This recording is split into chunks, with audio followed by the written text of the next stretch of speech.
오시게 되면 환자분들이 처음에 오시면 이렇게 스캔 작업을 하게 됩니다. 그래서 스캔을 통해서 구강 정보를 획득을 하고요. 그래서 이 체득한 스캔 데이터와 그리고 곧이어서 찍을 CT 자료를 정합을 해서 정확한 환자분의 뼈의 상태나 해부학적 구조물의 위치라든지 이런 것을 사전에 파악을 할 수가 있습니다.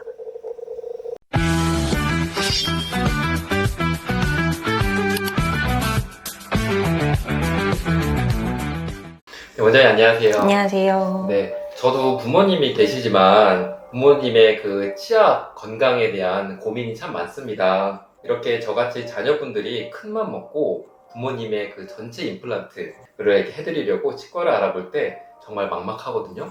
이때 치과 가기 전에 자녀들이 절대 놓쳐서 안 될 필수 확인사항 한 3가지 정도 팁을 말씀해 주시면 좋을 것 같아요. 오로넥스와 같은 전체 임플란트는 비용도 비싸기도 하지만 한번 잘못하면은 좀 되돌리기는 어려운 고난도 치료입니다. 그래서 치과에 가시기 전에 꼭 확인하셔야 될, 그리고 확인하면 더 좋은 그런 3가지 사항을 좀 알려드리도록 하겠습니다. 첫 번째는 사후 관리 시스템이 잘 정비되어 있는 치과인지 확인하시는 게 좋을 것 같아요. 전체 임플란트는 수술이 끝난 뒤 관리가 훨씬 더 중요하거든요. 오로넥스 같은 전체 임플란트 치료를 다 끝나고 나면 3에서 6개월 단위로 꼭 사후 관리를 받으시는 게 중요합니다. 전체 임플란트는 교합이 보철에 균등하게 계속 힘이 분배되고 있는지, 그것이 잘 유지되고 있는지, 그리고 보철을 쪼아놓은 조임 나사가 풀리지 않고 잘 조여져 있는지, 그리고 상부 보철은 마모되고 있지 않은지, 이것을 주기적으로 꼭 검사를 받으셔야 돼요. 그래서 치과에 가셔서 전체 임플란트 상담을 받을 때 이 병원은 사후 관리 시스템이 잘 되어 있나요? 어떤 방식으로 관리를 해주시나요? 라고 꼭 여쭤보시는 게 필요합니다. 그래서 그 시스템에 대해서 제대로 설명을 못하는 치과는 조금 피하시는 게 좋을 것 같습니다. 그리고 두 번째는 디지털 장비들을 보유하고 있는지 보시는 게 좋을 것 같아요. 전체 임플란트는 개별 임플란트와는 또 조금 다르기 때문에 특히나 더 잇몸뼈의 지금 형태라든지 소실량이라든지 그리고 해부학적인 신경 위치는 어떻게 되는지 이런 거를 정확하게 판단하기 위해서 디지털 장비들을 활용하는 치과로 가시는 거를 조금 더 추천을 드립니다. 그래서 치과에 CT가 있는지, 구강 스캐너는 있는지, 그리고 3D 모의 수술을 할 수 있는지, 그래서 이러한 시스템을 내비게이션 임플란트 수술이라고 하는데요. 이러한 수술 시스템이 마련되어 있는지를 한번 보시는 것이 좋을 것 같아요. 3D 모의 수술을 하기 위해서는 구강 스캔 작업과 그리고 CT 촬영이 필요합니다. 네, 저희 3D 모의 수술을 하게 되면 스캔하는 과정이 필수인데요. 오시게 되면 환자분들이 처음에 오시면 이렇게 스캔 작업을 하게 됩니다. 그래서 스캔을 통해서 구강 정보를 획득을 하고요. 그래서 이 체득한 스캔 데이터와 그리고 곧이어서 찍을 CT 자료를 정합을 해서 정확한 환자분의 뼈의 상태나 해부학적 구조물의 위치라든지 이런 것을 사전에 파악을 할 수가 있습니다. 그래서 여기 보시면은 이제 환자분께서 오시면 스캔을 먼저 하고요. 스캔을 하고 나서 저렇게 CT 촬영을 하는 것을 볼 수가 있습니다.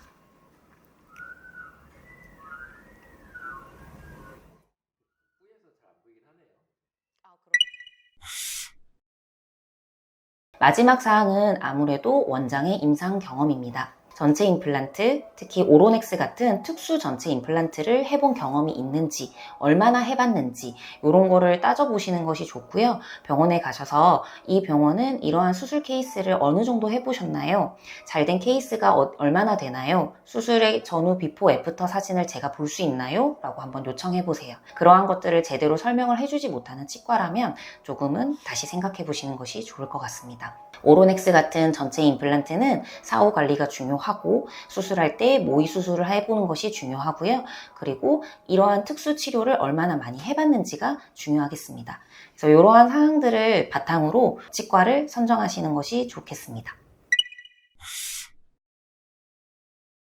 네, 여기 화면에 보이시는 케이스는 60대 여성 우리 어머님 세대의 이제 환자분이시고요.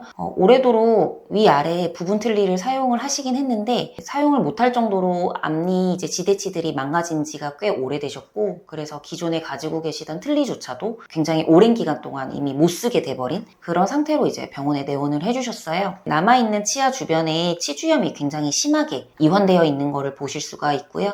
전체적으로 뒤쪽에 어금니 쪽 뼈는 또 없어진 지 너무, 치아가 없어진 지 너무 오래돼서 잇몸 뼈까지 굉장히 많이 위축되어 있고 잇몸 자체도 많이 염증 상태로 되어 있는 걸 볼 수가 있습니다. 그래서 저희가 이거를 CT를 한번 찍어봐서 뼈 상태를 확인을 했고요. 그래서 앞니 쪽에는 뼈가 그래도 좀 건전한 부분들이 있어서 앞니 쪽 뼈를 이용한 오로넥스 치료를 결정을 하였습니다. 네, 치료 후의 사진이고요. 치료 후에 엑스레이까지 여기 보일 수가 있습니다.